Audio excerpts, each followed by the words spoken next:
I'd like to discuss a few topics which should be of interest to all Americans. Obviously, many Americans have been glued to their TVs this week to see what's happening in the Ukraine and what's going on with the Russians and the way they are treating the Ukrainian peoples.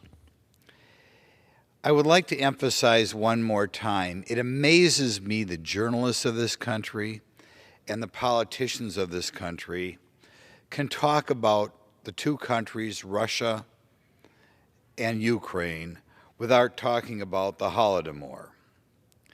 I have asked children, college students, law enforcement officers, journalists, and amazingly, they've gone through 8 or 12 or 16 years of schooling and don't know what it is. The Holodomor took place in 1932 to 1933 when communism had in the last few years taken over Russia and taken over the Ukraine.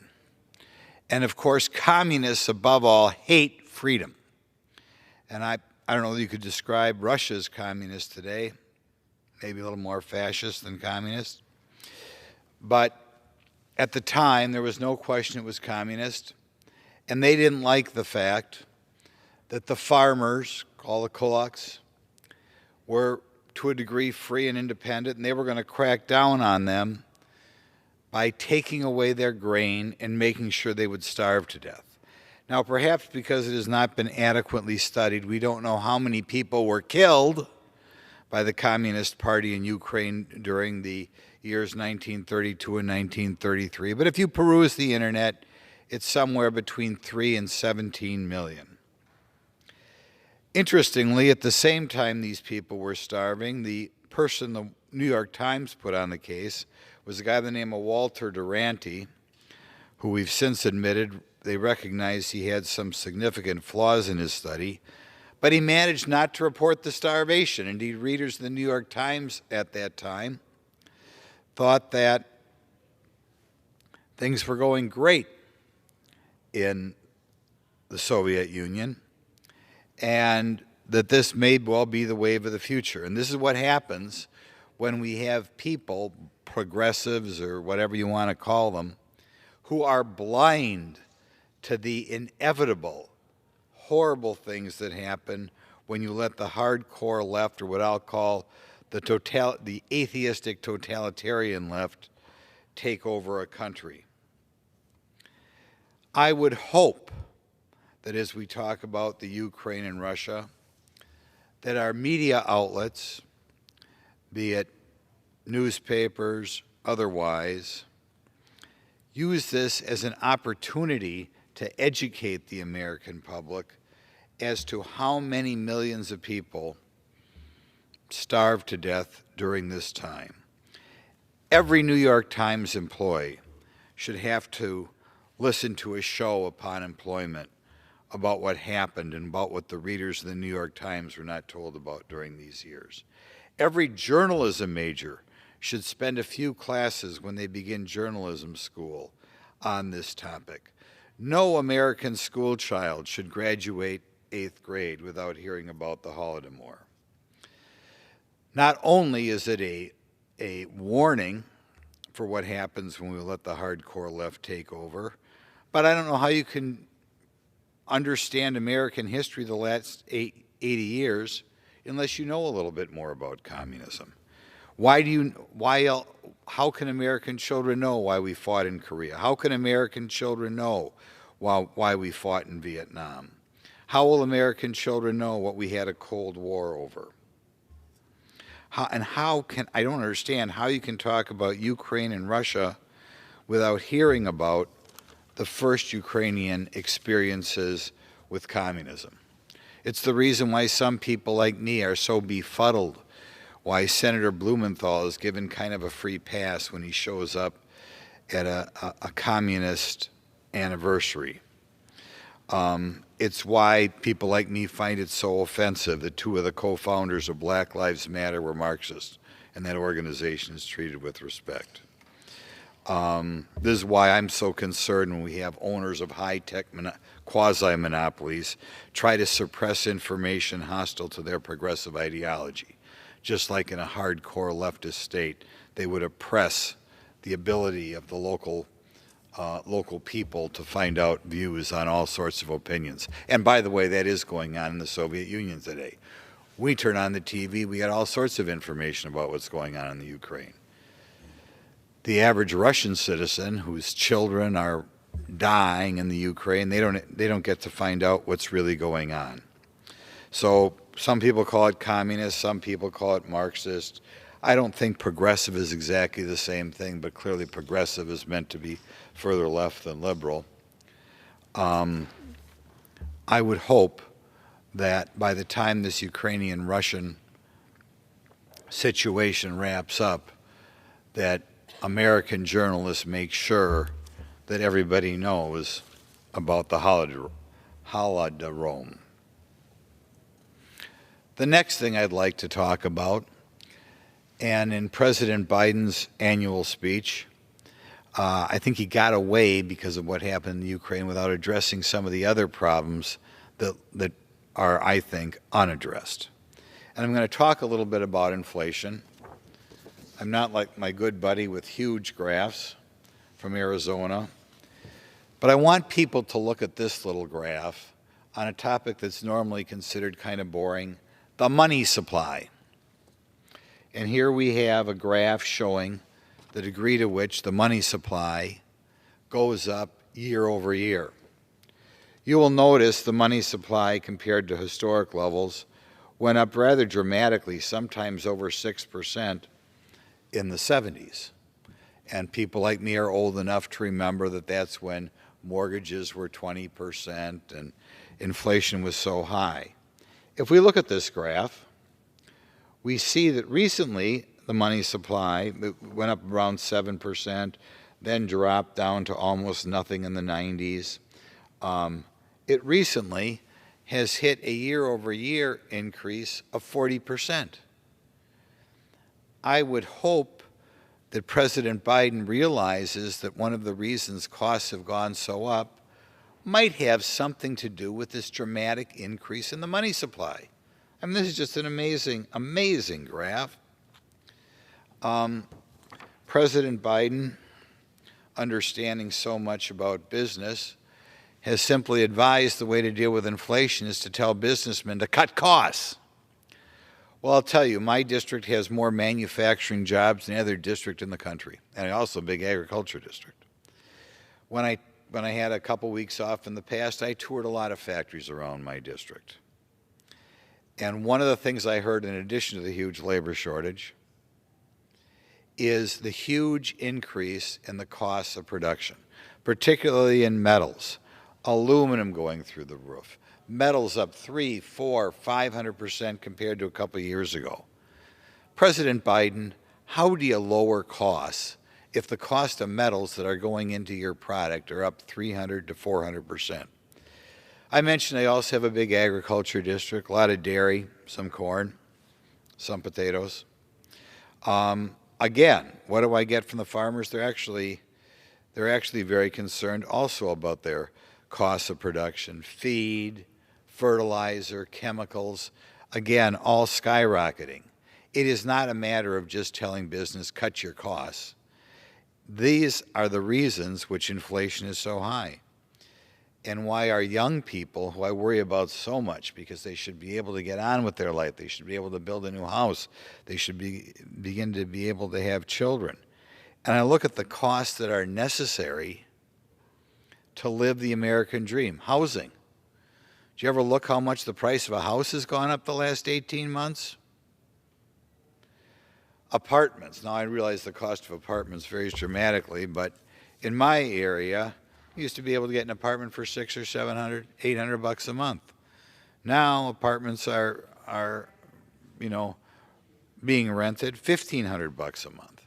I don't know how the young people are going to be able to afford the American dream unless politicians begin to realize that when you have these big spending programs and the Fed has to print dollars to pay for them, you're inevitably going to get inflation.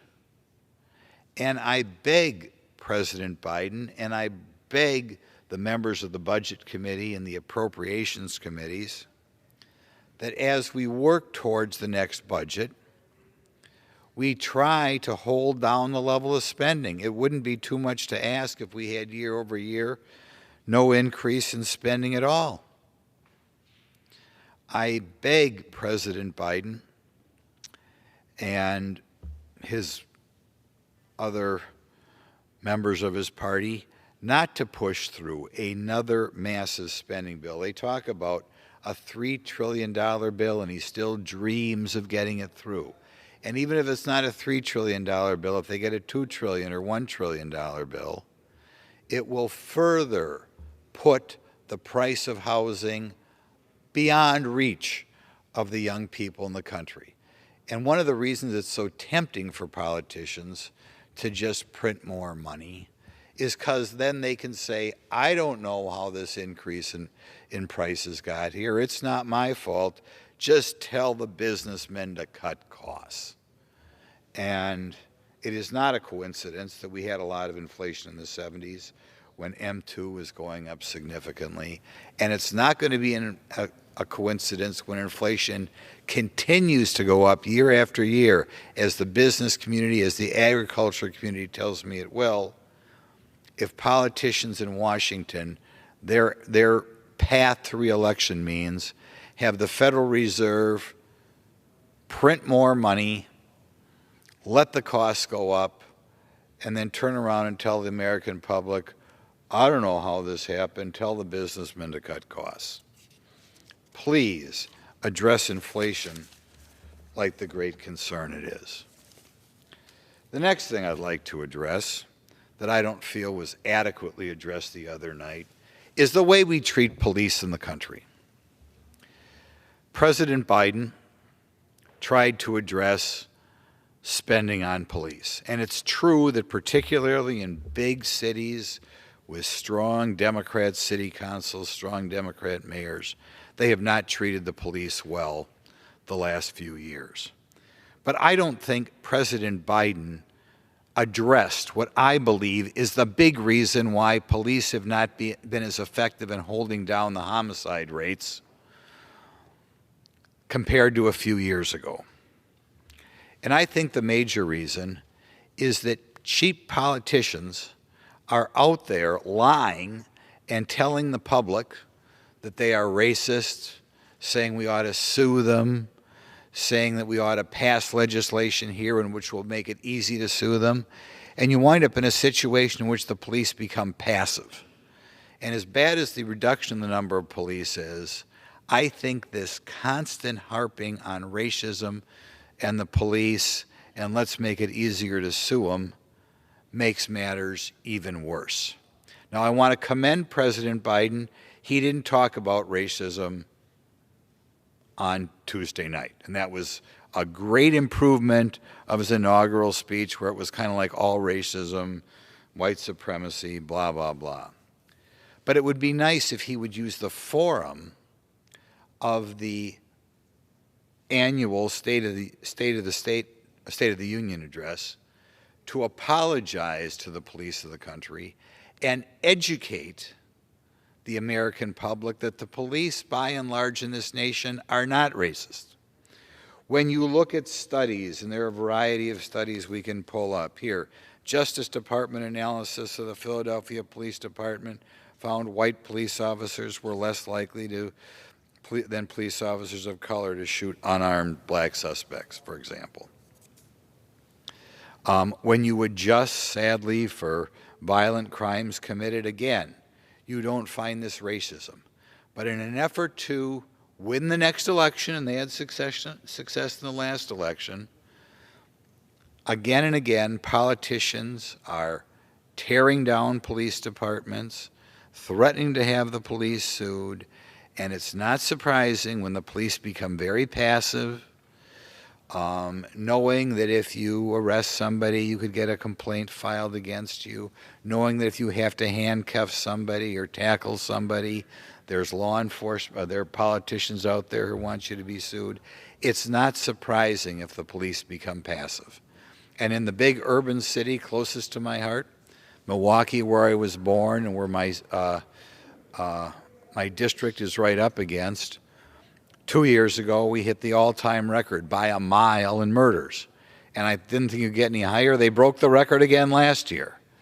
And I know if you talk to the police, they won't say it publicly, but they aren't policing the way they could 10 years ago because they're afraid they might get in trouble, that they might get complaints, that they might get sued or whatever. So they back off, and a lot of people have paid for that backing off with their lives. I strongly wish President Biden would change his tune, stop pushing bills that make it easy to sue police, and above all, change the tone of discussion policing in this country by admitting how unracist the police are in this nation and bring out more respect for them and allow police to not be afraid to do their job. My next issue that I'd like to address, and I wish President Biden would have used his opportunity on Tuesday night to address. He mentioned COVID, and COVID deaths go up and COVID deaths go down. We still have about 1,500 people a day dying of COVID, and I've known, I think, 4 people who I think were relatively healthy, who I know, who passed away in the last 4 months of COVID. So we shouldn't forget about it. But there's some things I've talked about COVID, and for whatever reason, the public health establishment, and I think to a degree the president does control the public health establishment, have not addressed vitamin D. There were studies that came out of Israel this week that they should have advertisements on all over this country. Israel found that patients with a vitamin D deficiency, and I think a vitamin D deficiency was described as under 30 nanograms per milliliter, they were 14 times more likely to have a severe or critical case of COVID-19 than those people with sufficient vitamin D in their system. The mortality rate for those who had insufficient vitamin D levels was over 25% compared to 2.3%. In other words, you were more than 12 times as likely to die of COVID if you didn't have adequate vitamin D in your system. Now, I don't know why the public health establishment won't talk about this more. I've been talking about it for almost 2 years now. I realize that you can get, nice bottles of vitamin D for 15 or 20 bucks at Walgreens or wherever, so nobody's going to make a lot of money on it. And certainly there's a lot of ways people have made a lot of money about COVID so far. But if I do believe that if they push vitamin D, not everybody would believe the commercials or not everybody would follow through. But I think it's entirely possible that you would reduce the number of fatalities by 1/2. And I asked President Biden to weigh in with his agencies and weigh in with the CDC or NIH and have them educate the public on the huge potential savings in lives if Americans would have an adequate amount of vitamin D. And I don't like breaking out, people of different ethnic backgrounds, but right now, people of color are way much more likely to be vitamin D deficient than people of European descent. So by not trumpeting from the rooftops that vitamin D can save your lives, you are unquestionably disproportionately causing people of color to die of this horrible disease. I realize there are other things that can be done, but man, we'll repeat here. Insufficient vitamin D levels, 25.6% mortality rate compared to 2.3% with adequate levels. People with vitamin D deficiency, 14 times more likely to have severe or critical case of COVID. Why does the average person not know this? I tell them when I run into them, but I can't talk to everybody. It'd be nice if the public health establishment would talk a little bit more about that. One other thing, by the way, I was hoping on COVID he would do. A lot of hospitals, their protocol is which drugs they prescribe is determined by what is recommended out of the big agencies in the government. And there are a lot of very intelligent people who feel that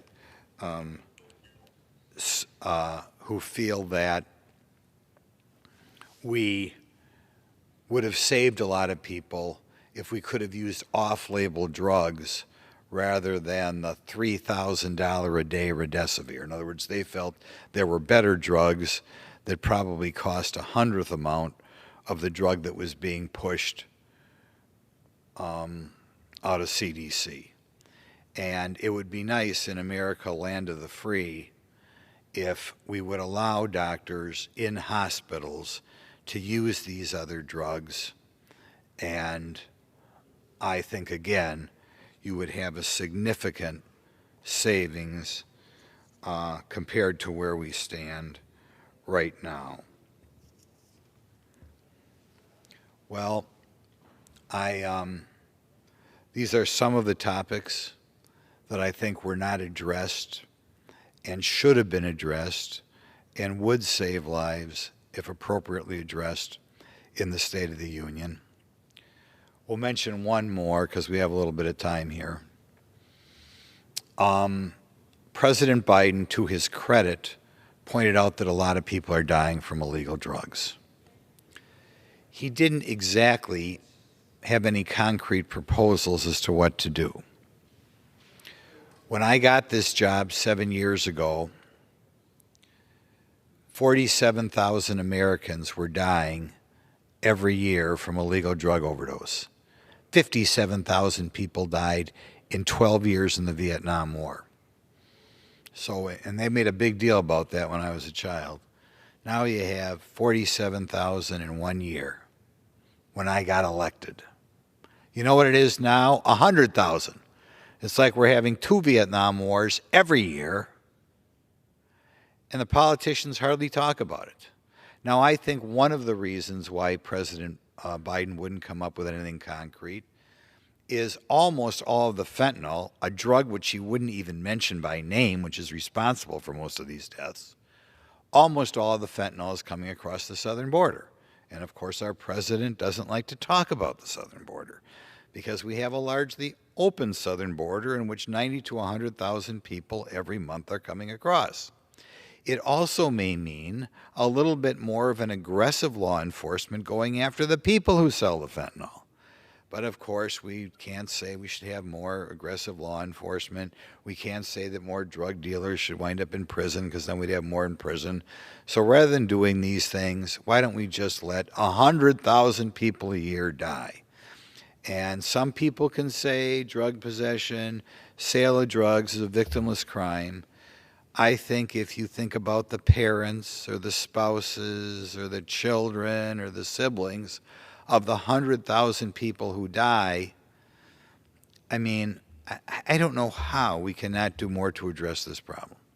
But I would hope that next year in the State of the Union speech, President Biden does a little more to address the 100,000 people who are dying of drug overdoses, does a little more to address the perhaps hundreds of thousands of people whose lives could be saved if we freed up doctors to prescribe whatever drugs they wanted to, and if we would have pushed a little bit more vitamin D. And I think we would have a much more well-informed electorate if the educational system, the journalist establishment did a little more to educate the public about the holiday room. Now, I'd like to thank you for the time. I yield the remainder of my time. The gentleman yields back.